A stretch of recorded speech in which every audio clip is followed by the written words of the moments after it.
അന്തിക്കാട് തട്ടാടി ശ്രീ സുബ്രഹ്മണ്യ സ്വാമി ക്ഷേത്രത്തിൽ പ്രതിഷ്ഠാദിന കാവടി മഹോത്സവത്തിന്റെ ഭാഗമായി സ്കന്ദ കാർത്തികേയ പുരസ്കാര ചടങ്ങും സർഗസംഗമം ദേശത്തെ കുട്ടികളുടെ കലാപരിപാടികളും നടന്നു. Avanangattu Kalari advocate A U Raghurama Panicker ഭദ്രദീപം തെളിയിച്ച് ഉദ്ഘാടനം നിർവഹിച്ചു. നമുക്ക് ഒരേ മന്ത്രത്തിലും ഒരേ ശബ്ദത്തിലും ഭഗവാനെ വിളിച്ചുകൊണ്ട് പ്രാർത്ഥിച്ചുകൊണ്ട് നമ്മളിവിടെ ഒരുമിച്ച് ഒത്തുകൂടുകയാണ്. അതോടൊപ്പം തന്നെ ഇന്നൊരു നല്ല വേദി നമ്മുടെ കുട്ടികൾക്കായിട്ട് ഇവിടെ അരങ്ങേറുന്നു.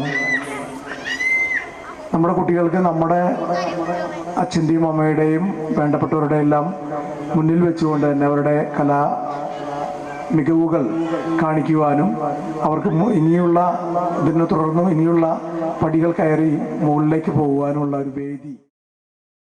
കൺവീനർ പ്രീതിമോൻ വാലത്ത് അധ്യക്ഷത വഹിച്ചു.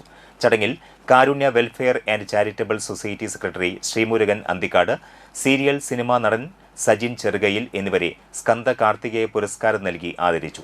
സെക്രട്ടറി ശശി പാലോളി, മുഖ്യരക്ഷാധികാരികളായ വിനയൻ പള്ളത്ത്, വിജയരത്നം മഠത്തിപ്പറമ്പിൽ, അനിലൻ മാക്കോത്ത്, സതീശൻ മാക്കോത്ത്, ഭാരവാഹികളായ ഭുവനൻ തണ്ടാശ്ശേരി, മണികണ്ഠൻ കരുവത്ത്, സുമേഷ് കാരാമാക്കൽ, വിവേക് കളപ്പുരയ്ക്കൽ, മാതൃസംഗമം ഭാരവാഹികൾ എന്നിവർ സംസാരിച്ചു.